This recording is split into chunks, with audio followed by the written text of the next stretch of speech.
Vote গণনা শেষ হতেই একের পর এক এলাকা থেকে উদ্ধার হচ্ছে তাজা বোমা। এবার তাজা বোমা উদ্ধারকে কেন্দ্র করে ব্যাপক চাঞ্চল্য ছড়ালো মালদহের চাঁচলের মতিহারপুর গ্রাম পঞ্চায়েতের সন্তোষপুর এলাকায়। এদিন মতিহারপুর গ্রাম পঞ্চায়েতের সন্তোষপুর গার্লস হোস্টেলের পাশ থেকে উদ্ধার হয় বেশ কয়েকটি তাজা বোমা। ঘটনাকে ঘিরে ব্যাপক চাঞ্চল্য এলাকায়। ঘটনাস্থলে চাঁচল থানার বিশাল পুলিশ বাহিনী। আবারও জানিয়ে রাখি, ভোট গণনা শেষ হতেই একের পর এক এলাকা থেকে উদ্ধার হচ্ছে তাজা বোমা। এবার তাজা বোমা উদ্ধারকে কেন্দ্র করে চাঞ্চল্য ছড়ালো মালদহের চাঁচলের মতিহারপুর গ্রাম পঞ্চায়েতের সন্তোষপুর এলাকায়।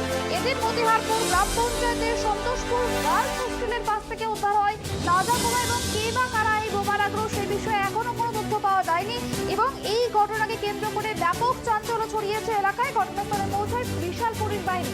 এই বিষয় নিয়ে আমরা আরো বিস্তারিত জানাবো। আমাদের সঙ্গে সরাসরি টেলিফোন লাইনে জুড়ে গিয়েছেন আমাদের প্রতিনিধি রহুল। যে বিষয়টা জানার চেষ্টা করব যে এই যে বোমা উদ্ধার হচ্ছে একের পর এক, আবার উদ্ধার হয়েছে তোমার হোস্টেল থেকে, গার্লস হোস্টেলের পাশ থেকে, এই বোমা কে বা কারা রাখছে, কেনই বা বারংবার এই বোমা উদ্ধার হচ্ছে, কি জানা যাচ্ছে?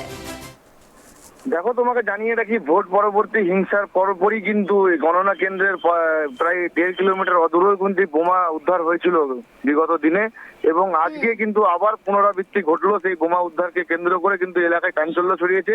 ঘটনাটি ঘটেছে মালদা জেলার চাঁচল মতিহারপুর গ্রাম পঞ্চায়েতের সন্তোষপুর এলাকায়।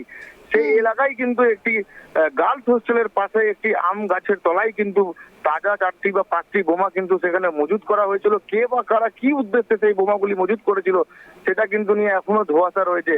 ঘটনার খবর পেয়ে কিন্তু ঘটনাস্থলে ছুটে আসে চাঁচল থানার পুলিশ এবং চাঁচল থানার আইসি, এবং সমস্ত এলাকাটা কিন্তু যে জায়গায় বোমাগুলি রাখা রয়েছে সেই জায়গাগুলি কিন্তু লাল ফিতে দিয়ে কিন্তু ঘিরে ফেলা হয়েছে, যাতে কেউ যাতে ওই এলাকায় যাতে না আসতে পারে, এবং সেই জায়গাটাকে কিন্তু সংরক্ষিত করা হয়েছে এবং 4 জন সিভিক এবং 2 জন পুলিশ কনস্টেবলকে কিন্তু সেখানে মোতায়েন করা হয়েছে। এবং ঘটনার খবর কিন্তু মালদা জেলা বোম স্কোয়াডকে দেওয়া হয়েছে পুলিশের তরফে, এবং বোম স্কোয়াড এসে কিন্তু বোমাগুলি কিন্তু নিষ্ক্রিয় করার করবে, তদন্ত করবে। স্থানীয় বাসিন্দারা এই বিষয়ে কি জানাচ্ছে, কিছু জানাচ্ছে তারা স্থানীয় বাসিন্দারা? দেখো, স্থানীয় বাসিন্দারা যেটা জানাচ্ছে যে এই ভোটের মরশুমে কিন্তু ভোট হলো, ভোটের পর পুনর্নির্বাচন হলো, সেই পুনর্নির্বাচনের পরে গণনা হলো, গণনা হবার পরে কে বা কারা কি উদ্দেশ্যে এই বোমাগুলি ওখানে মজুত করেছে সেটা কিন্তু এলাকাবাসীর কাছে কিন্তু এখনো ধোঁয়াশা রয়েছে। এলাকাবাসী মূলত যেটা বলছে যে দুষ্কৃতীদেরই কিন্তু এটা কাণ্ড হবে।